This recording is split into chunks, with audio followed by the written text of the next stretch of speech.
वो तो संविधान खत्म करने वाले लोग हैं। जमाल गांव में तो हम देख करके हैरान रह गए कि 75 से 80 करोड़ रुपए की लागत से वहां पर विकास कार्य जा रहे हैं। बॉर्डर के इलाके में नशे फैलाने वाले लोग और उन पार्टियों के जो शासक लोग हैं वो हैं, यहाँ पर खड़े हैं। वहां पर हमेशा भय और बहकाने की राजनीति होती थी। न्यू दुर्गा ज्वेलर्स सिरसा, खारिया वाले प्रभुजी सोनी व पीली मंदोरी वाले सज्जन सोनी का भारत सरकार द्वारा मान्यता प्राप्त मशहूर hallmark jewellery showroom new Durga jewellers, Parshuram Chowk, Sirsa. अधिक जानकारी के लिए संपर्क करें 9813932001 या 9466697217। और खास तौर से जो हमारे भाई आज के इस कार्यक्रम के आयोजक भाई मीनू बेनीवाल जी के लिए एक बार जोरदार तालियों के साथ उनका स्वागत भी करेंगे। बहन निताशा जी जो हमारे जिले के अध्यक्ष हैं, जिस तरीके से सब लोगों ने मिलकर के काम किया और आज विजय संकल्प रैली के लिए हम यहाँ पर पहुंचे हैं। मैं तो सब लोगों का, आप सबका भी, माननीय मनोहर लाल जी का भी, हमारे जितने नेता बैठे हैं उन सब का बहुत बहुत आभारी हूं। आदरणीय नरेंद्र मोदी जी का, अमित शाह जी का, जेपी नड्डा जी का, विप्लव जी का, हमारे तमाम जो साथी हैं, क्योंकि ये वो पार्टी है जो परिवारवाद पर आधारित पार्टी नहीं है। ये पार्टी लोगों से पूछ करके कि कौन उम्मीदवार चाहिए, कैसे करना है, उसके बाद फैसला लेती है। आप सब ने जो अपनी रजामंदी दी, सब ने जो एक अहम भूमिका निभाई, आज उसी के माध्यम से ये कमल का निशान और ये चुनावी मैदान में मैं आपके बीच में हूं। मैं तो इतना ही कहना चाहूंगा, अभी भाई मीनू जी कह रहे थे और तमाम साथियों ने अपनी बात रखी।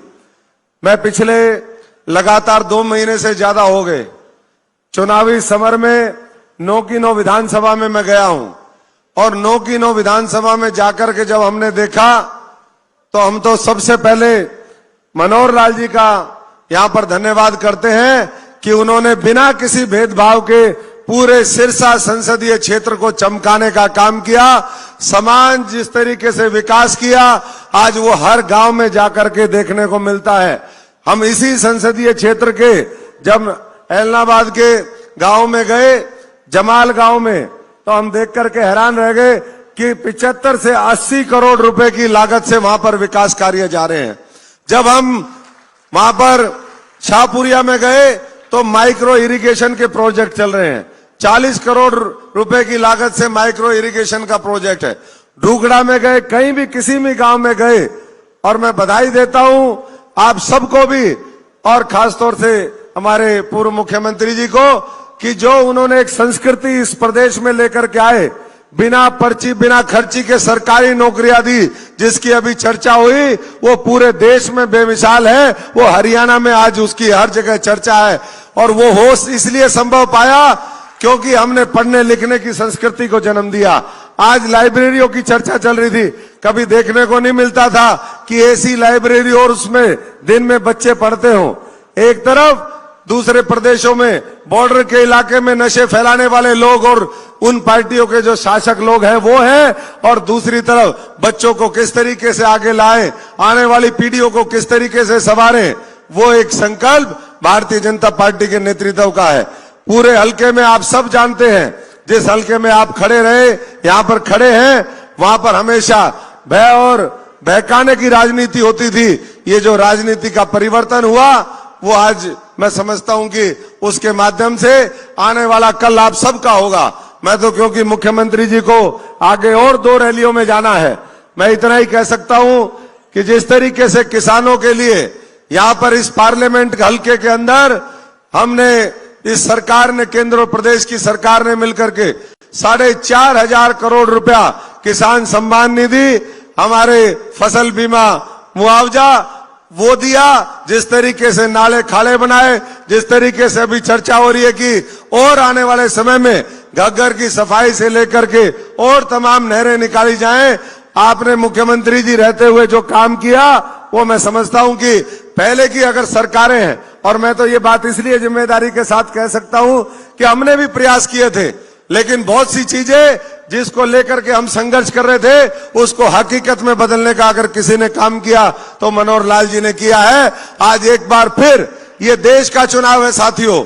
मेरी माताओं बहनों मेरे बुजुर्गों से एक ही बात कहूंगा कि देश के चुनाव में हमें दलगत राजनीति से ऊपर उठ करके देश बनाने के लिए इस बार वोट देना है। मैं तो इतना ही सबसे गुजारिश करूंगा कि 10-12 दिन अपना समय दे दीजिए और बहकावे भय और ये जो झूठ बोलने की राजनीति है, अपनी वोट की ताकत से, जो बाबा साहब ने आपको वोट का अधिकार सबको दिया संविधान के माध्यम से, आज जो कहते हैं कि हम संविधान बचाएंगे, ना वो संविधान बचाने में किसी तरीके से उनका कोई है, वो तो संविधान खत्म करने वाले लोग हैं।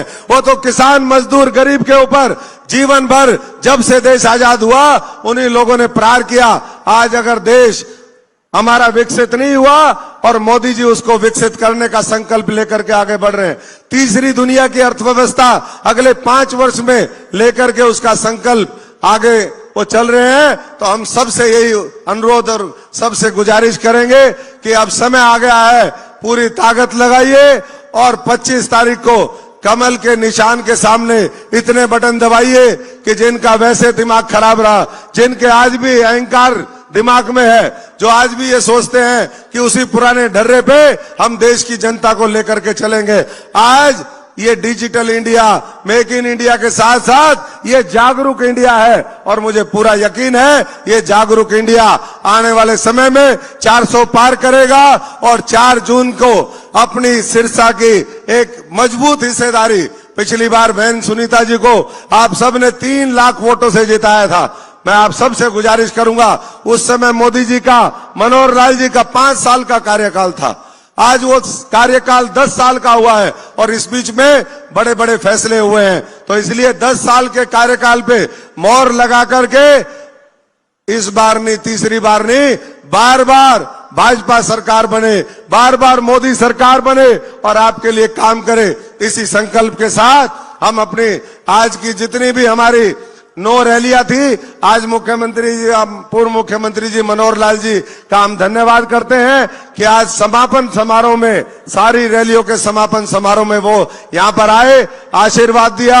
आप इसी तरीके से आशीर्वाद देते रहिए, हम भारत को भी, इलाहाबाद को भी और अपने इस हरियाणा को चमकाने में, मेहनत करने में, खून पसीना एक करने में कोई कसर नहीं छोड़ेंगे।